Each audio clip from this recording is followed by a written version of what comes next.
Hi guys, welcome back to another episode of the Storytime Society. I'm your host Jamie, and I'm so happy you're here. I'm so glad you're alive. Thank you so much for tuning in. If you haven't already, please press the subscribe button because it just helps me and it just really supports me. Unless you hate me, then don't press the subscribe button. Obviously, still love you, but exit out please, because I don't want haters here. Anyways, shut up, Jamie. The theme of this episode is mother-in-laws. Oh my god. Brand new theme. Just kidding. We've done this before a couple of times already, but I thought, why not bring it back? Why not bring it back, okay? I've been doing new themes lately, so of course, if you ever have any suggestions, I'm still working on putting out a couple more suggestions that I've gotten, but I have been doing more of them. And so, yeah, if you ever have suggestions, just leave them in the comments below. If there's a certain subreddit that you want me to read stories from or a certain type of theme or category, just let me know, okay? The title of the first story is... My mother-in-law says I don't deserve any more children after I had a miscarriage and then asks my husband if I'm still mad at her. Yikes. I realize that most people will think I have to be kidding when I say this, but yes, this actually happened. Not all at the same time, but the lack of sensitivity is appalling to me nonetheless. I will provide context as follows. Mother-in-law 56, husband 29, myself 28, and my daughter 3 all live together. To be fair, she and husband lived together before I was in the picture. They had some hard times and he ended up buying a house, so she had a place to live. He gave her the master bedroom because at this time he had no plans for a family. He had definitely not met me yet. Rewind to when hubby and I started working together. We met at FedEx. We are both drivers. We loaded our trucks together. I don't know what it was about him, but I needed him to be in my life. He and I grew to be close friends. I had a boyfriend at the time and was relatively fresh from a divorce that ended an 8-year relationship. He and I had an opportunity to go out of town for our jobs. I was concerned being in a new town by myself, and he offered we go up the same week. This was a completely innocent invitation. We go up for work in his car. My brother's fiance had messed up my car, and I needed new tires. We jammed to Eminem the whole way. Let's just say over the next week, we grew closer, and I mean intimately so. Yes, I am the asshole for cheating on my boyfriend. That's another story, but by this point, I had emotionally checked out, and he was starting to show signs of abuse similar to my ex-husband. This was a completely clean break. You will need to know this for later. I did not sleep with my now ex-boyfriend after having relations with my now husband. I had a period after that too, on 12/17/2020. However, this was my last period. After 4 years of infertility, my hubby and I were expecting a baby. Both of us were aware of the risks of sleeping with each other. I was under the impression I couldn't get pregnant. He didn't care if I did, and at the beginning, we honestly weren't sure if it was his or my ex's. At the first ultrasound, our baby was 9 weeks and not 13. This told us that the date of my last period was correct and that our daughter could only be his. He didn't care either way and was convinced by this point this baby was going to be his regardless. I love him so. Fast forward to me living with him for a while, in his house, and his mom not liking anything about it. She was convinced our daughter wasn't his. I used an old therapy outlet to air my frustrations with our relationship, as at this point I was very pregnant, hormonal, and she was very mean, 53, able-bodied, and essentially mooching off of us while we were saving for a baby. To be honest, what I wrote was god-awful. I mean, I was wretched in this letter. I tucked it in a book with the intention to throw it away. My mom came over one day and we overhauled the house. I mean, full-on nesting like crazy. I found said letter and my mom and I read it and threw it away and forgot it existed. Then on to after my daughter was born. Mother-in-law became increasingly irritable, picking fights with me, calling me names, saying I was lazy, new mom recovering from emergency C-section that I literally almost died from and needed a transfusion for. So yeah, kind of hard to take care of a house at that point in my life. I wasn't financially a burden or anything. I had saved up plenty of money to pay all my bills and help hubby with theirs for 4 months after giving birth. She didn't care. She thought I was a gold-digging hussy because she wasn't privy to our finances. Well, I then found out from my hubby, who got a random text from his sister that day Mom and I cleaned the house. Mother-in-law didn't trust us and wanted to make sure I didn't throw out any of hubby's prized possessions. So she literally dug through all the trash bags and let's just say, yes, she found the letter. hubby told me this and this explained so effing much at the time. She, to this day, doesn't know I know she found out. But also, why dig through someone's trash? What the F? Anyways, fast forward to hubby and I are trying to have another baby.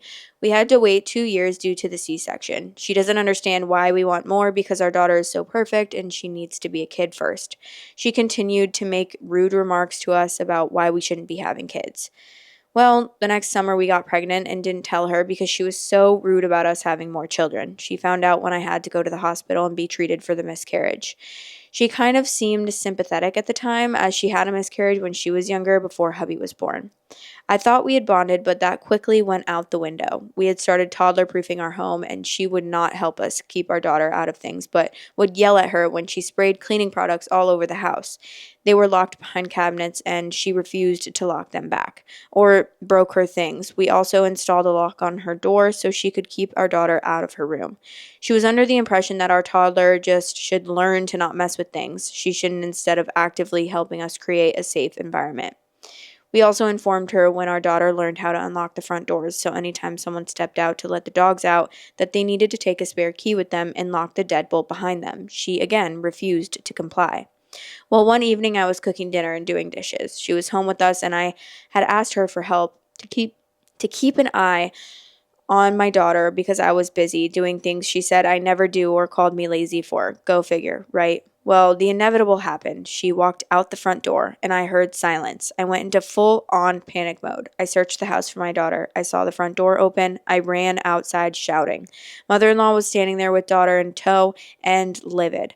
I asked her why she didn't lock the door and said it scared the hell out of me. She yelled at me for being irresponsible because my daughter could have died, and she let the dogs out, and now they were missing. I yelled back because this was her fault, and I told her that I should be mad at her for endangering my child when all she had to do was lock the door. She then said the thing. She said, "This is why you don't deserve children. You are so irresponsible that you can't even keep your eyes on one. What the hell are you going to do if there were two?" That was the day I quit trying to get her to like me. I was defeated. Not only had I almost lost my daughter, my miracle daughter, but this woman had told me I don't deserve children after knowing that I had just lost a child, something that she herself had been through. The icing on the cake, we are now expecting another child. And when hubby went to tell her a month after we announced to my family, she argued with him about whether or not it was his. Mind you, we've been together for 5 years now. Our daughter is 3. We had a miscarriage. We've been married for 2 years, and this woman is still living in our house for free. I don't use the word hate for anyone ever, but I can tell you that after finding out about her reaction to the most amazing news since losing a child together, I hate this woman. I have since been low contact to no contact. I went on the road with my husband for work and took our daughter with me, and now she only gets to see us when it's convenient for us. And if I go back home for some reason, I stay at my mom's and let her watch our daughter. I do not think I owe this woman my time, my sanity, or the ability to even have a relationship with the children that she thinks shouldn't exist and aren't her sons anyways. She asked him if I am still mad at her because I won't start conversations with her or acknowledge her presence when we are in the same room, and my answer to him was, F yes, I am. She's evil and toxic, and I hate that the only reason I haven't made him kick her out is because we are working away from home and need someone to take care of our house. I want her gone. In another state, something so she's far away from me. I know he loves her, and I know he sticks up for her for me. And I know he sticks up for me, and I've heard their conversations, and he spends more time yelling at her than not, but I just can't be around her anymore. Please tell me I'm not crazy because sometimes this woman literally makes me insane. I could share more stories of the tiffs we've had, but that have led up to this point, but it feels like this is at least a good start. The fact that you lived with her for 5 years is insane to me. She would have been out. She would have been out so fast because I just don't see the need in taking care of someone who is a danger, first of all, like to your life. And second of all, like the worst person who doesn't contribute anything. And at least if she doesn't contribute anything like financially or around the house or whatever, at least she can contribute by being like a good person, maybe a good friend. I don't know, but that's crazy because there is no way. I mean, obviously, like, it seems like she has a really good husband, which is great. But, like, I feel like because her husband is so great, she could easily have talked to him and been like, hey, this is terrible. Like, she is terrible. And I do not want her around anymore. And I don't think that it's healthy that she lives here anymore. And I mean, if you're not like, it's not like he's taking care of her. Like, she doesn't need like care from, or a caretaker, you know, like she can go live somewhere else. And I think I don't know. I don't think that's healthy to like, unless you really have to, I don't think that you should be living with your mother. Unless the mother, like, unless you really want to and you love your mother and like whatever. But in this kind of situation, that's so unhealthy. Okay. Top comment. OP, this is how you handle a toxic person. You took as much as you can, and when she pushed just that much further, that line was crossed and she no longer gets to live in your world. This is the way. You need to live apart. She needs to move out before a second baby is here, sell the house, and buy a new one. Fresh start. OP said, we are actually considering this. We have a huge job opportunity in the works that would take us to a different state, and she is not welcome to follow us. Plus, she has not one but two boyfriends. One has a literal mansion with 8 rooms, and the other has an apartment and a house because the ex is currently in this house while they wait out the settlement window on his divorce. The one with the mansion smokes and drinks, so she doesn't want to live with him. The one with the apartment has PTSD that he takes medications for and is controlled, but she doesn't feel safe spending even a night with him. She asked me how my mom deals with my stepdad's PTSD. I jokingly said ever since he got on his meds, she hasn't been whacked by him. This obviously terrified her, but this man is so on top of his shit that he doesn't even drink because of his meds. My dad, on the other hand, is borderline alcoholic and unapologetic about it. We still love him anyways and experiment when we pour him another. It's all good fun, but he does cut back when he feels his depression is getting the best of him.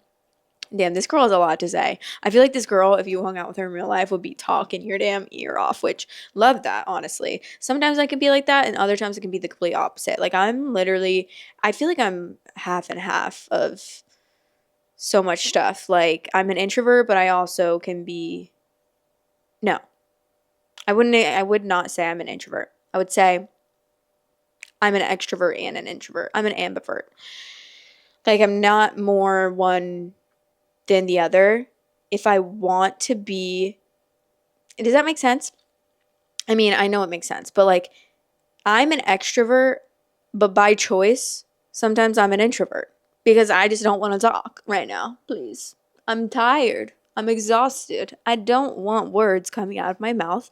I don't want communication. I don't want to talk to you unless it's like an old friend that I want to talk to. Like, I genuinely, oh my God, I can't stand. Which sometimes I'll be like in a super, super talkative mood and I'll talk to strangers, okay? But typically, unless like, you know, I'm trying to make friends with you and I want to hang out with you again, I don't like to just talk to strangers unless I'm like giving them a compliment or something. Or like, if they ask me a question, I'll be so nice, but I typically won't start a conversation with a stranger just like, how are you doing? How's your day? How's life going? Because, like, me and you both know neither of us want to talk about that bullshit. Like, that's so, I'm not interested in small talk. Point blank, period. I'm not interested in it. And also, a lot of the reason why I don't start conversation with strangers is because I feel like they don't want to talk to me. Like, my boyfriend will be like, let's ask them, which sometimes I'll do this, but like very rarely. But he'll be like, let's ask them what their favorite thing. If we're at like a restaurant, let's ask them what their favorite thing is. I'm like, they don't want to talk. Or like a fast food restaurant or like a drink or a coffee shop or something, you'll be like, let's ask them what their favorite drink is. I'm like, they don't want to like conversate about that. They want to get their job done. They want to put your order in and then they want to make your order and help the next customer.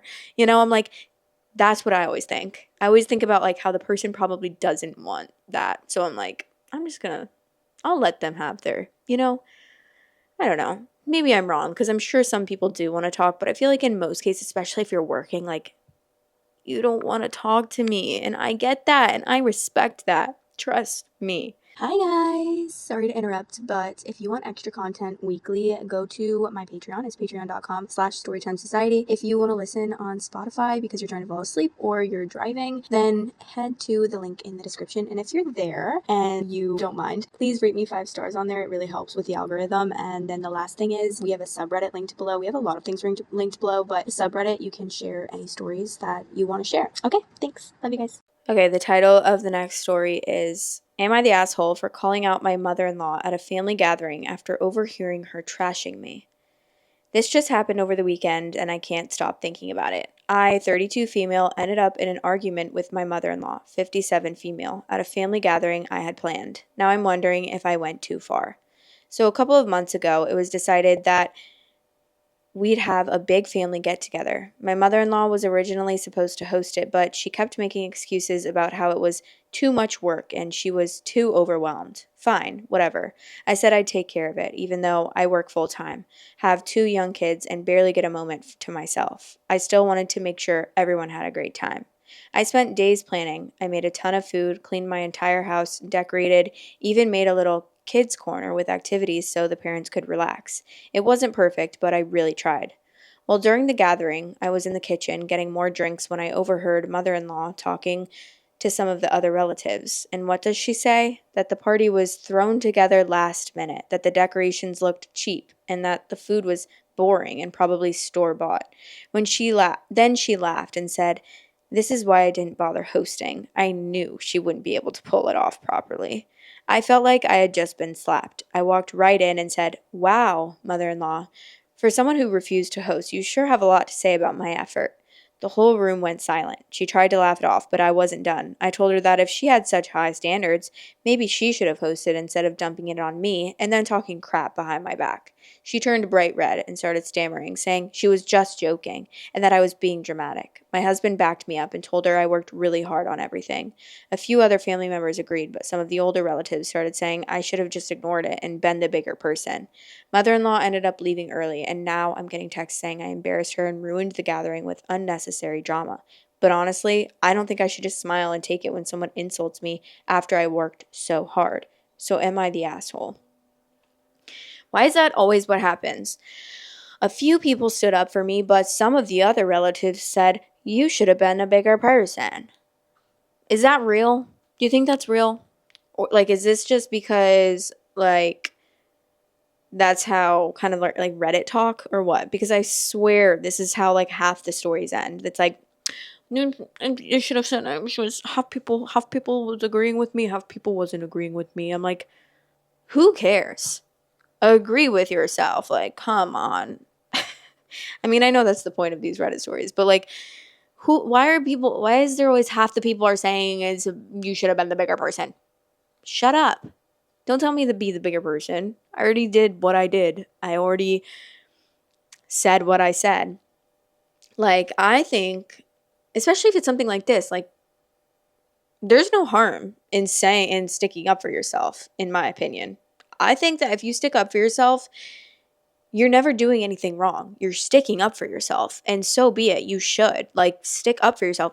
That's what I will always stick up for myself, or I stick up for other people a lot as well, which maybe I should butt out and maybe it's not my business. But I think if you're sticking up for something or sticking up for someone or sticking up for yourself, I think you're in the right every time. 10 times out of 10, and I will stand 10 toes behind that. I will always be sticking up for what I think is right. And that's period.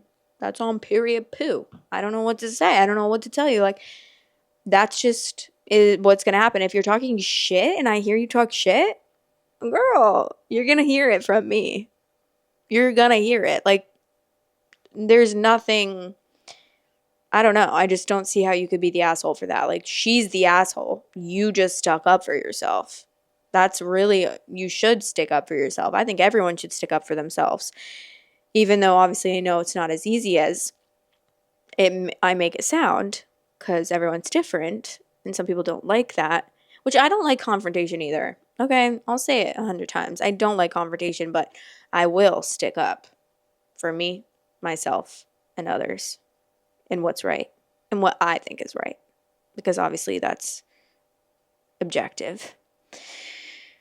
Okay, some of the comments. Not the asshole. Your mother-in-law ruined the gathering with unnecessary drama, most likely because you did a better job and she was jealous. She had no reason to be jealous of anything. She had the change of hosting the gathering but made excuses not to, so I jumped in and tried to make the best out of it.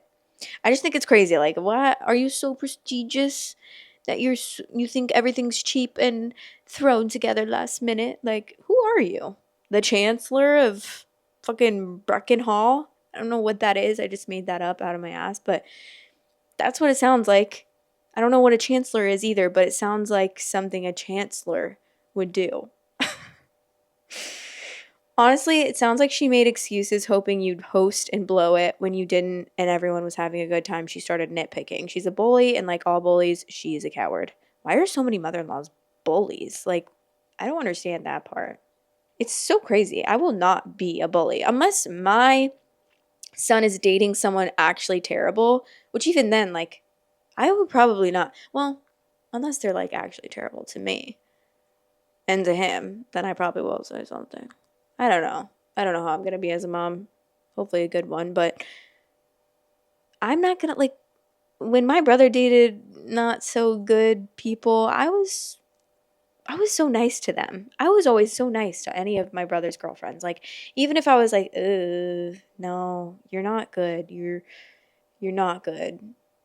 I still would be so nice and welcoming to them and be like, which, is that fake of me? Is that fake? No, I don't think so. Because what am I supposed to do? I think that you're not a good partner and you shouldn't be dating my brother. That's annoying. So no, I'm going to talk about her to my mom and then I'm going to be really nice to her. That sounds so two-faced. But like, should I be mean to her? No. I should be nice to her. Maybe I shouldn't talk about her, but I feel like it's fine. I'm talking to my mom. My mom's basically my brain, right? Like, it's not like I'm going and spreading rumors about her. I'm just like, this and this and this. And then my mom's like, yeah, I agree. But like, not with my brothers. My brother's married and love them, love that, love their relationship. But in the past, he has dated some questionable people. The title of the next story is She's Not Just Your Baby. When I was pregnant a few years ago, my mother-in-law made a fuss over a lot of things. A dumb one was that I wasn't allowed to refer to my baby as my baby. If she heard me refer to my baby that way, she freaked out and accused me of planning to not let anyone else hold the baby once she was born, and that I was going to not let her son/my partner bond with our baby. She would also loudly whisper to my partner to not let me hog our baby and to make sure he gets to hold her too. One time it happened again, and my mother-in-law went on and on about how I should be saying our baby every time. I said it made no sense since my partner wasn't even there with us. She then went on to insist that I should always refer to the baby as mine and my partner's baby. I said how stupid and unnecessary that is. Calling her my baby doesn't mean she isn't also my partner's, and when we were together, I do call her our baby. It obviously all fell on deaf ears. I waited 5 minutes and then asked her how she introduces my partner to people. In a confused voice, she said, I say he's my son. I immediately cut her off and matched her previous tone/energy. Oh, I guess he's not father-in-law's son then. He's only your son, apparently. Don't you think that's a bit selfish? How can you say that? You're supposed to say he's yours and my father-in-law's son. Did you even let father-in-law hold him as a baby? Doesn't sound like it. Mother-in-law kept trying to correct herself and insisted that's not what she meant by it, but I just kept going for a minute until she went quiet. We sat quietly for a few moments while she thought, and then sheepishly admitted that she got the point. She stopped freaking out every time I referred to my child as mine after that. I wish my other issues with her were so easily solved. Edit, I don't think I mentioned this, but we went no contact a while ago now. Life is much more peaceful. Dude, why do some people have something to say about everything? Like, it's crazy to make a problem out of nothing. That's just the most wild thing I've ever heard. Don't say that she's your baby. She's not just your baby. Get out of here. Why are you even speaking words right now? Speaking such pointless words. Just keep your mouth shut. keep your mouth shut, please. I mean, God forbid you say something smart, for the love of God. Like, say something that contributes to the world or to the conversation or something else other than the dumbest thing I've ever heard in my life. Like, don't say that. Say our baby or my partner and my. That's so actually crazy. Actually, I'm going to say whatever I want. Thank you very much. I don't know who made you the police of words, or speech, but I will say what I want. And also, it's normal. How about that? It's also normal. Like, that's what people do. They say, my daughter, my baby, my son, my mom. Oh, no, but she's our mom. Should I say, oh, our mom? Like, every time I say something about my mom, should I refer to her as our mom? Because she's not just my mom. She's also my brother and my sister's mom. So that's rude. Should I say my brother's mom, my sister's mom, and my mom? Every time I refer to my mom, like, you're ridiculous. Please. Please. Zip it. Zip your lips. Okay.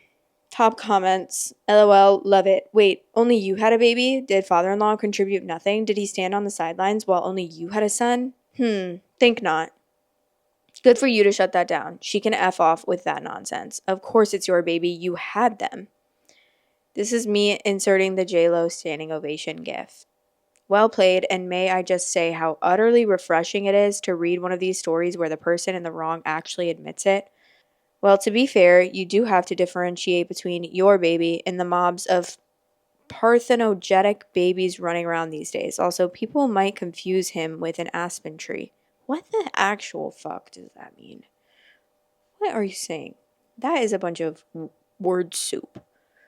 Good for you, OP. I'm proud of you for shutting that crap down in such a beautiful and creative way. I wish I had your creativity. First of all, you did amazingly. Secondly, holy shit, she actually admitted defeat and that she was wrong. That in and of itself is damn impressive. Good work. Gotta take the wins where you can, and that is a huge win. Yeah, thank God they are no contact as well, because, like, they gotta go. Gotta go. Cut them off. Because that's crazy. I can't even imagine the other things that this mother-in-law has done, because that's just like wild. And it's just so outlandish, because I feel like you can't make this shit up, honestly.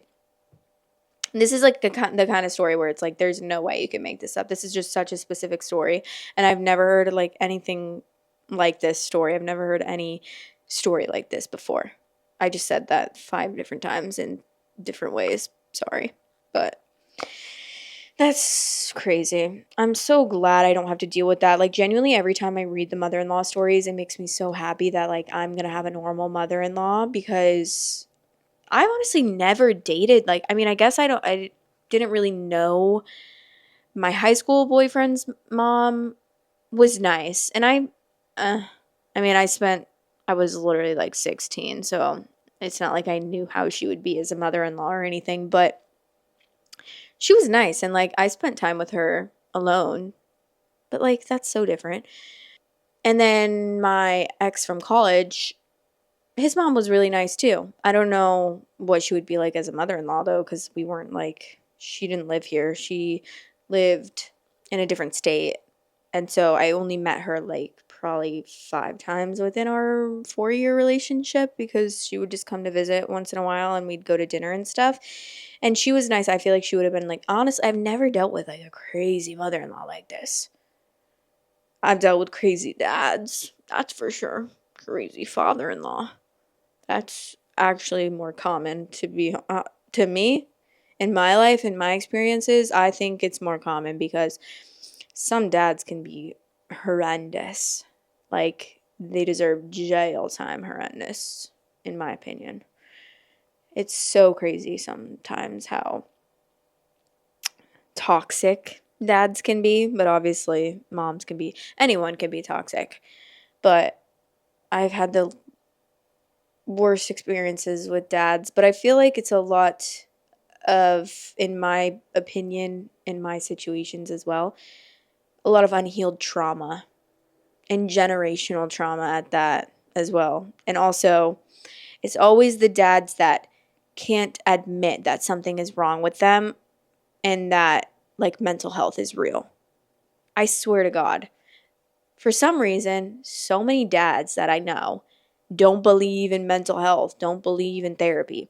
Because why am I going to go to therapy when the therapist needs therapy?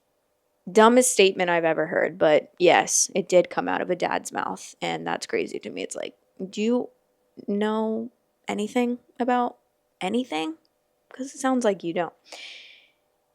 It's just crazy. And I don't even have to explain why that's crazy because, dude, you going to a therapist isn't the therapist saying, I am 100% healed and the most best person ever. I know everything. I am a robot. So that is why I have the ability to give you advice. No, it's because they went to school for it and they learned how to teach other people these things, which sometimes they haven't even worked through themselves, which is actually totally fine. So they can work on it and they can go to therapy themselves. If anything, I would rather my therapist also be in therapy because I feel like having no, 100% I would rather. Because why am I going to go to therapy if my therapist isn't also going to therapy or like if they need therapy? Which not everyone does, but I think everyone could benefit from it. But I would much rather have that because then it's like, first of all, they're learning more from that therapist that they're going to that they can help me with. And then they're also supporting and como se dice? I don't know what I'm trying to say. They're also supporting the idea of therapy, being a therapist. Okay? Slay. Boots the house down. That's the end of the episode. I hope that you guys enjoyed. Let me know what you thought about those mother-in-law crazy little bitches, okay? And let me know if you have any suggestions for any themes or any subreddits that you want me to pick stories from. I love you guys so much, and I'll talk to you in the next episode. Bye! Love you guys. Thanks for watching. Please like, comment, and subscribe.